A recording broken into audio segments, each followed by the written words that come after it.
Hello, and welcome to this corner of the net.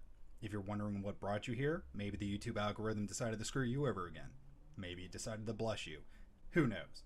Now, before you tell me to go kill myself, give me at least 1 second of your time. Okay, now you can tell me to go kill myself. Today, I want to talk about Halo and go over why I feel it's one of the most successful video game franchises of all time and my personal experience with it. Picture this, if you will. It's Christmas morning, you're waking up and you're getting around to opening up all your gifts. And one of the gifts that you just so happen to open is the OG thick brick that was the Xbox. Now, a lot of other people I've talked to said that they experienced Halo later on through the demo discs or they started with Halo 2. That wasn't the case for me.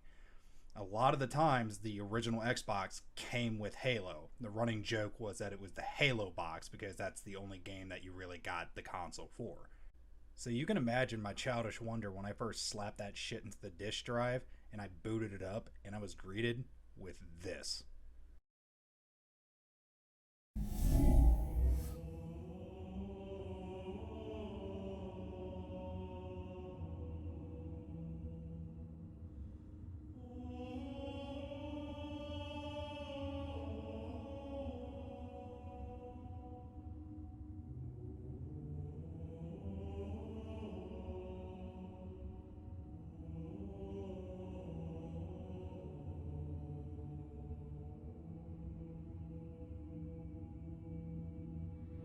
Now I know all the lads who are watching this video, they either just went semi-chub or full mast. There's no in between.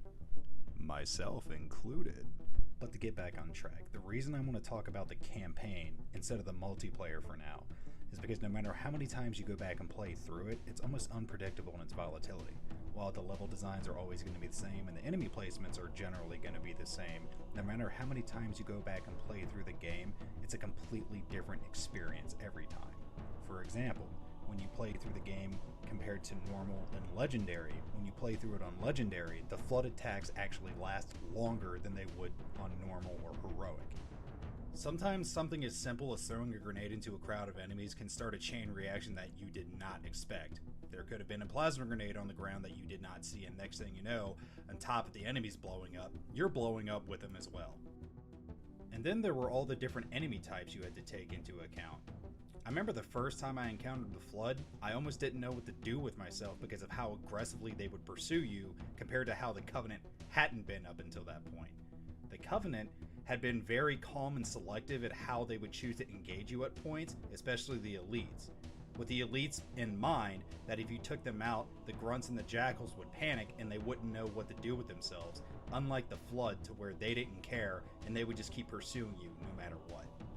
Something else I didn't take into account when I first played through Halo is that you would have to double tap the Flood after you shot him down. Otherwise, you ran the risk of having multiple enemies pop right back up and start attacking you all over again when you thought the coast was clear. Looking back on Halo through a different lens as technology and video games have evolved over time compared to when I first experienced it, I still have to say that it holds up to this day, even without the remaster and the Master Chief Collection breathing new life into it on the PC. Just the bare game of what was on the original Xbox still holds up to this day. The scope that they were presenting with the sound design, the soundtracks, all the different weapon types, all the different enemy types, the level design, and the story, it all just came together to form something truly memorable. This is also the same year that Toonami dropped in North America. Toonami aired in March of 2001, while the Xbox and Halo dropped simultaneously in November of 2001. So that makes Cortana one of the OG waifus.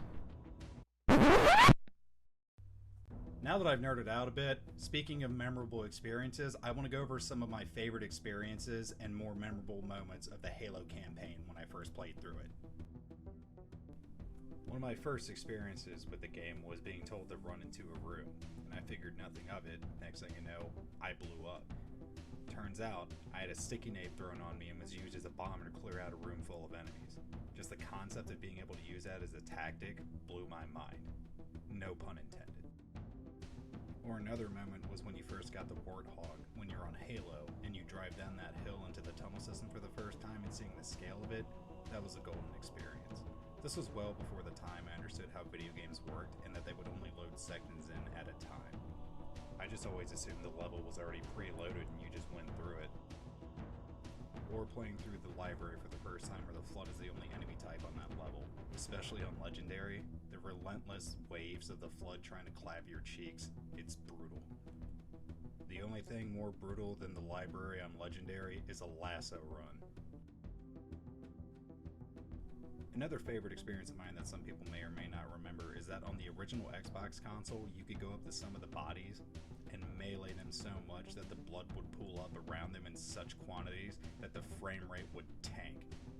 I'm having a harder time replicating that on the PC through the Master Chief Collection, but you get the idea. Another one some people may or may not remember is on Assault on the Control Room. When you start the level in the Pelican, you can actually turn back around towards the Pelican, hit the action key, and hop back in it, and you can write it down to a certain point where it will kill you. Me and a friend were playing through Halo CE recently because he had never gone through the campaign, and I was showing him this Pelican ride trick that you could do. We eventually got to the point to where normally it would kill you, but it would spawn us outside and give us the option to flip the Pelican like we were kick flipping it like it was a skateboard.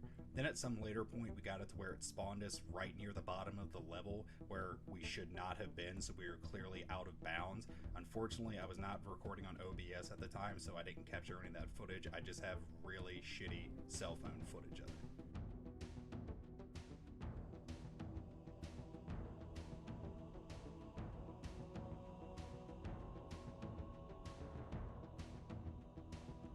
Another one of my favorite tricks is on the same level. If you have a rocket launcher or if you're quick enough, you can steal an elite's Banshee. Squad alive! We are off! After stealing the Banshee, you can do one of two things. You can either use it to clear out the remaining enemies on the bridge and below, so that way if you choose to land back on the bridge and go through the door, when you get to the bottom, the enemies will be cleared out. Or you can just use it to fly straight to the end of the level and save yourself some time. You can also use the Banshee to help take out some of the enemies at the end of the level, should you choose to do so. Now that I have those out of the way, I touched up on it a bit earlier, but I want to go over it again, that one of the reasons why I feel Halo was so entertaining to go through multiple times is figuring out what weapons worked better on certain enemy types. So when you finally get to the level keys and you throw yourself to the void, and you get the opportunity to pick up a sniper rifle, Yahoo! you would assume that the sniper rifle would demolish the Flood, right? It's been capping people left and right all game up until this point. Well, that's where you'd be sorely mistaken. The sniper rifle to the Flood is like slapping them with a wet napkin and telling them to go take a seat in the corner. It doesn't do diddly squat to them. But the Magnum, on the other hand, oh boy. The Magnum is one of the best weapons that you can use against the Flood to take down the swarms of them that are going to be coming at you. The sniper rifle only does 5% damage against the Flood flesh, while the Magnum does 150% damage against the Flood flesh. That's a clear example of certain things that I wouldn't have figured out on one playthrough compared to another if I didn't pick up the right weapon on a certain level. All of this culminates to the final race to the finish, the last level on the Maw, when you have to go pedal to the metal with the Warthog and avoid all the explosions, the enemies, the obstacles, everything.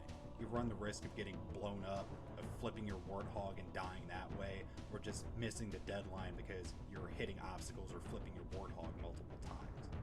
What makes it more of a heart-racing experience is the clock that's counting down in the corner. Even though you try not to pay attention to it, you really have no choice but to focus on it because it's letting you know how much time you have left.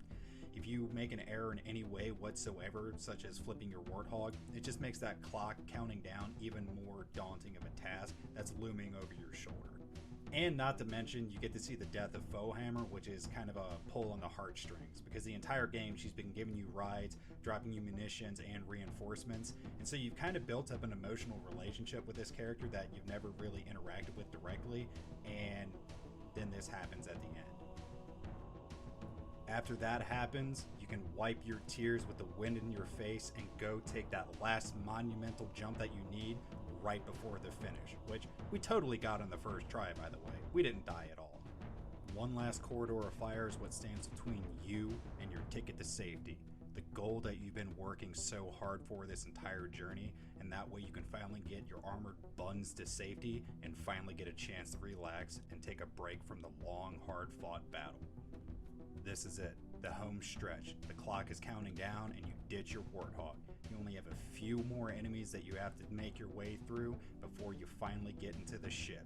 And I'm safe to say that this leads up to everyone's favorite Halo moment.